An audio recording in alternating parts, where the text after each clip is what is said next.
চলে গেলাম 60 ফিট। রাস্তার দুই পাশে বেশ কিছু ফুডকার্ট আছে। আমরা সব ফুডকার্টগুলোই ঘুরে ঘুরে দেখছিলাম আমরা কি কি আইটেম ট্রাই করব। তার মধ্যে সি ফুড আইটেমগুলো আমাদের কাছে খুবই লোভনীয় মনে হচ্ছিল। নাভান তো সি ফুড আগে ট্রাই করে নাই, ভাবলাম একটু আমার ছেলেকে সি ফুড ট্রাই করালে কিন্তু মন্দ নয়। যেই ভাবনা সেই কাজ।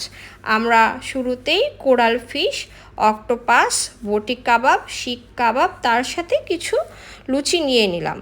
তো নাভানের বাবা আবার তাদেরকে বলতেছিল, আপনাদের এখানে তো অনেক ফিশ, এই ফিশগুলো যদি সেল না হয় তাহলে আপনারা কি করেন? তখন ব্রাদারটি আবার বলে, সেল না হলে কি আর এতগুলো ফিশ রাখি?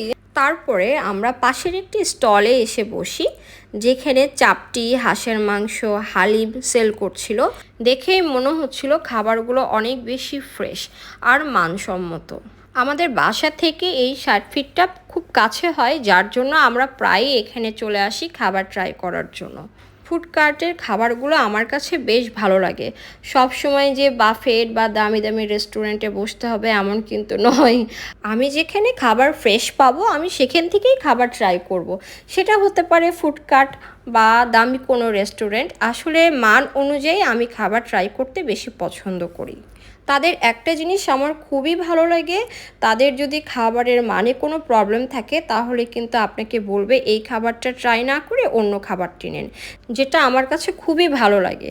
নাভান আসলে হাওয়াই মিঠা চাচ্ছিল, তো আমি আসলে কোনোভাবেই না করতে পারছিলাম না, কারণ ছেলে আমার এত সুন্দর করে বলছিল, প্লিজ মাম্মি আমাকে একটা হাওয়াই মিঠা কিনে দাও।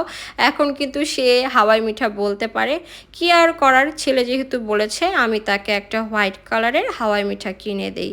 ছেলে আমার তো মহা খুশি। শুরুতেই হালিম চলে আসে। আসলে দাম ছিল মাত্র 30 টাকা। দাম অনুযায়ী খাবারের মান ছিল অসাধারণ অসাধারণ। আসলে এটা না খেলে বুঝবেন না কতটা মজার ছিল। তারপরে চলে আসে চাপটি, হাঁসের মাংস। নাভানকে আমি একটু একটু করে চাপটি দিচ্ছিলাম। নাভান আসলে বাসাতে ভাত খেতে খেতে একেবারেই বিরক্ত, সে আসলে ভাত খেতে চায় না। আর বাসাতে যদি আমি রুটি তৈরি করে দেই সেটাও আর কি চায় না। তো আমি আসলে ওকে বলছিলাম, তোমার বাবার আর তোমার মধ্যে একটা কম্পিটিশন হোক, দেখি কে আগে শেষ করতে পারে আর কতটা দ্রুত। এইভাবেই আমি এনকারেজ করছিলাম। বেশ ভালোভাবেই নাভান খাবারটা খাচ্ছিল। তারপরে চলে আসে বটি কাবাব, শিক কাবাব, এই তো আমার সেই কাঙ্ক্ষিত অক্টোপাস, যেটার জন্য অনেকক্ষণ ধরে ওয়েট করছিলাম। আর এই তো আমাদের কোরাল ফিশ বারবিকিউ করে দিয়েছে।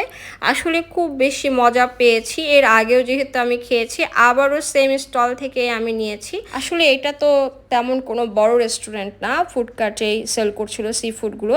সেই অনুযায়ী খাবারের মান, প্রাইস পারফেক্ট ছিল। আমার কাছে খুবই ভালো লাগছিল, খুবই ইয়ামি ছিল, ফ্রেশ ছিল।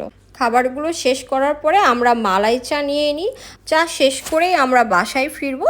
তো আমাদের এই ভিডিওটি কেমন লাগলো আপনারা আমাদেরকে কমেন্টের মাধ্যমে জানিয়ে দিবেন।